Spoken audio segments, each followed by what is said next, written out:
First opened back in 2012. We're live inside the cavernous Marlins Park in Miami. Tonight we wrap.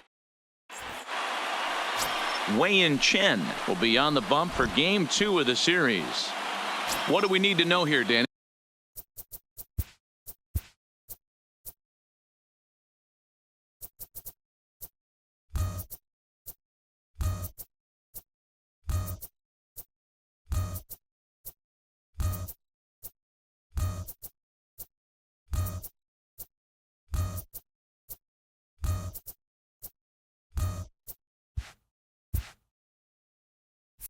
Leading off this guy's kind of hard to figure out. You think most pitchers would love pitching in their home ballpark, but he struggled at home so far this season. There hasn't been a lot of home cooking for this guy, and that's something he needs to turn around in a big way. And here's the starting lineup for the visiting Tampa Bay Rays. Danny, who stands out to you? Well, I know they're hoping to get more production from the 7-hole these days. He hasn't been much of a threat this year, hitting in the low 200s right now. And when you're going through that lineup, his struggles really stand out. They need a lot more from him, and I know he expects a lot more out of himself, too. Guys, this Marlins ball club, as they begin play here tonight, they have not been playing all that well, to put it charitably, as they come into this one losers of 7 straight games. He got that one pretty good. It just didn't have the right launch angle to carry over the outfielder's head. Small difference where the ball hit the bat could have made all the difference. In there, no balls and a strike. Career numbers against Chen. He's got a 3-for-5 line. He also has 1 home run. Fan connects and sends it to deep left field. But that'll stay in the park as it's off the left field wall. And now he'll get into scoring position with 2 away. That's what good hitters do. You get a pitch you like and you just explode on it. He blasted that one over the left fielder's head for an easy double. So here's the cleanup hitter, Mike Zunino. And he'll be one to watch out for in this one. Very good numbers in recent games. Into the corner and slicing foul.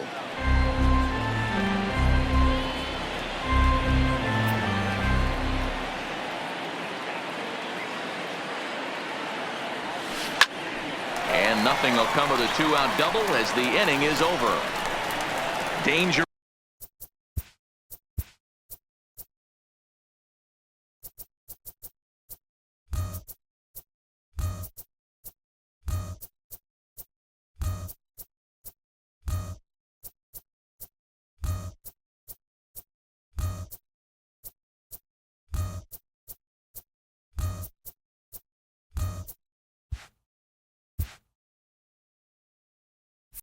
Reverted following the 2-out.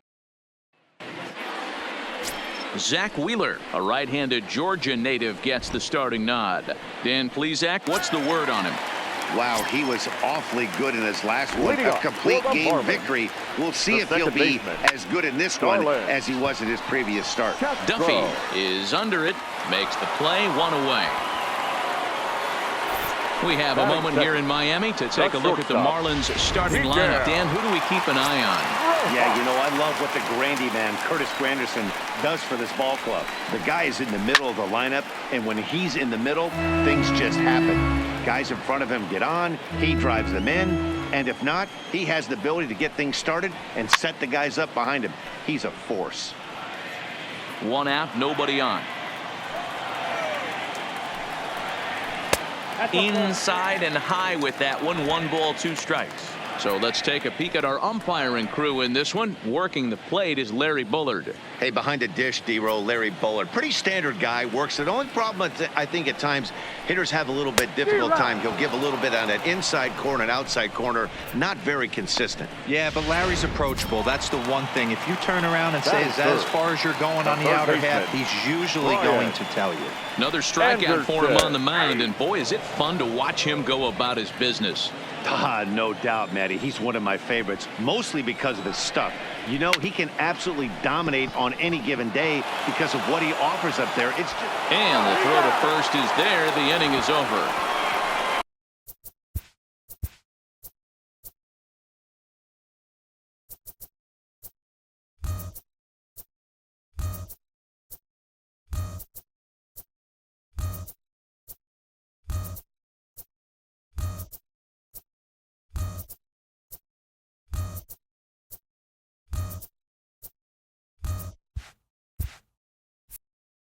Miami down.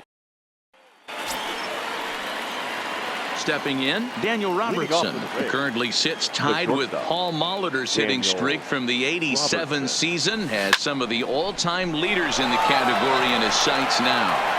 Matty, you start mentioning guys like Paul Molitor, I think is some of the greatest hitters in the game. You can't just be a swing and miss power type guy and get it done, or a burner and get it done on a hit streak level. You have to have the ability to manipulate the ball all over the lot. That'll bring in Guillermo Heredia now, and he'll hit with a chance to push across the game's first run. Yeah, great RBI opportunity here, but at the very least, he needs to find a way to advance that runner to third. Small things like that in a tight game can make a big difference. From the belt, the pitch. Line drive to center field. Sierra patrolling center makes the play, 1 out. Check out the Miami Marlins on defense. And let's take a look at Curtis Granderson. He stood the test of time. Former center fielder, can play both corners as well. Known for picking them up and putting them down. This guy can go get them in the gaps. Kevin Kiermaier stands in as he looks at a called strike. Here's the 0-1 pitch. Hit back up the middle. Castro to his left. He's there. Throw gets him, 2 down. So a man at third here with 2 gone, and that brings up the corner infielder Ji-Man Choi. He's set, and the pitch. This is hit the other way out toward left field. Granderson's after it. He can't get there, so the inning will continue. And they're going to take a 1-0 lead as the run comes across to score. And he is into second base with an RBI double. The pitcher. So here now's the pitcher, Zach Wheeler. He'll get to take his first cuts here. With that hard double, you get a glimpse to see why this guy is a legitimate MVP candidate this season. Whenever he gets a chance to produce, he seems like he takes advantage of it. Great example there. Ready with the 0-1. Here's strike 2 as the slider hits the outside corner. Hey, make a pitch right here and get out of this. Get the boys in the dugout and regroup a little bit. 1 run is not going to kill you. Now a shot toward the gap in left center. This will kick up against the wall now. As he arrives at second without a play, as a run will score on the play as well. Now batting, second baseman. And that'll bring up Joey Wendell. He hit the ball hard but lined out to start the ball game. Comes set. Here's the 0-0 pitch. In there at the letters 0-1. Well, this is starting to feel like a make or break moment in this game. When you're playing a first place team, you can't expect to fall way behind early in the game and then mount a comeback. Fastball taken, but that gets the zone for a strike. Hey, you find yourself down 0-2. You got to grind a little bit right here. I don't understand the game plan. Let's see if we can get this one back to even count. Line toward the alley in left center. That gets down. He's got himself a base hit. They're going to extend their lead as the runner scores from second. It's a 3-0 game. Boy, D-Rose so close to getting the strikeout there. Needed to make one more pitch and didn't throw a good enough breaking ball there with 2 strikes. Yeah, and that's what you pray for from an offensive standpoint. You try and pick up that red spinning dot that constitutes slider coming in there, and then you hope it doesn't fall off the table. He was able to get himself inside that baseball and get a ribby hit.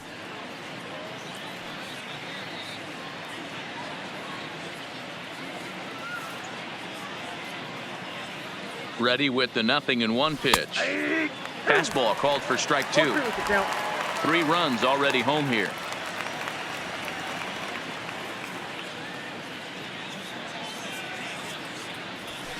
Swing, line drive. That's going to be trouble. Now this will rattle up against the wall. Wendell rounds third and is digging for the plate. He comes across to score, and they lead now by 4. Well, we've already had some hard-hit balls in the first 2 innings here, and here's another one. Absolutely jumped off his bat and into the outfield, bringing another run home here in the early going. Ready with the first pitch. Here it comes. This is hit pretty well out to left field. Granderson going back, and this ball is gone. No chance to make a play on that one.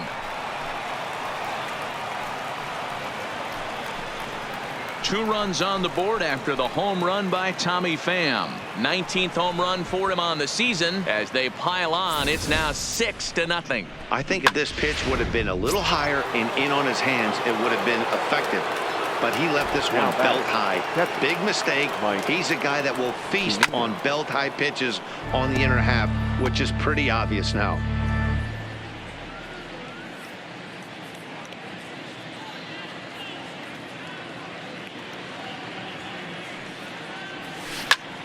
Bullet back up the middle. Sierra is there, and he puts it away to stop the bleeding. But they manage to bat around as 9 men come to the plate and 6 of them score. We'll go to the bottom half of inning number 2.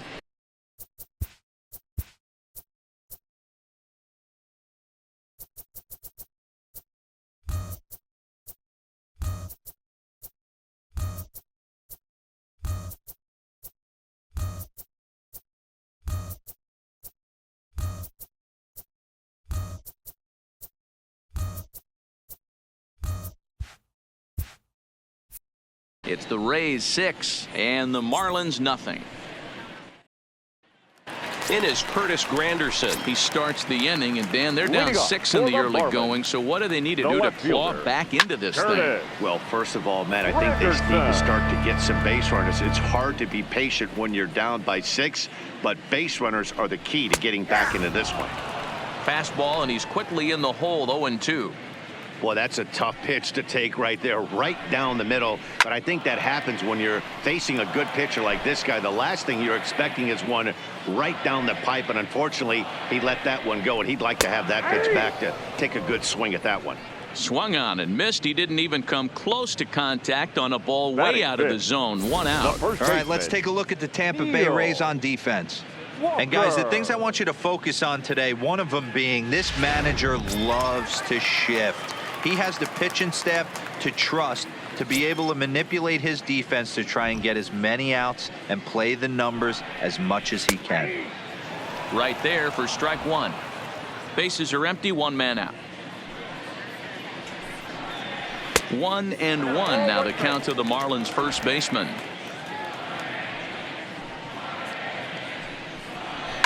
High in the air down the right field line. But this will wind up being a foul ball. Fastball just inside.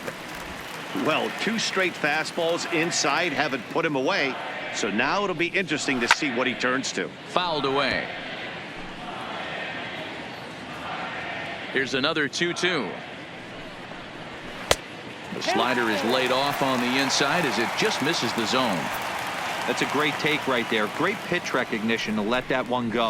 Opposite-handed, that's coming across the plate. You might think you got a shot to stay inside that one. Got him swinging on the fastball there. Neil Walker becomes out number 2 this inning. Every pitcher looks to get off to a good start, and I'd say he's off to a good start. How about the first 5 batters he's faced? 3 of them he's sent down via the strikeout.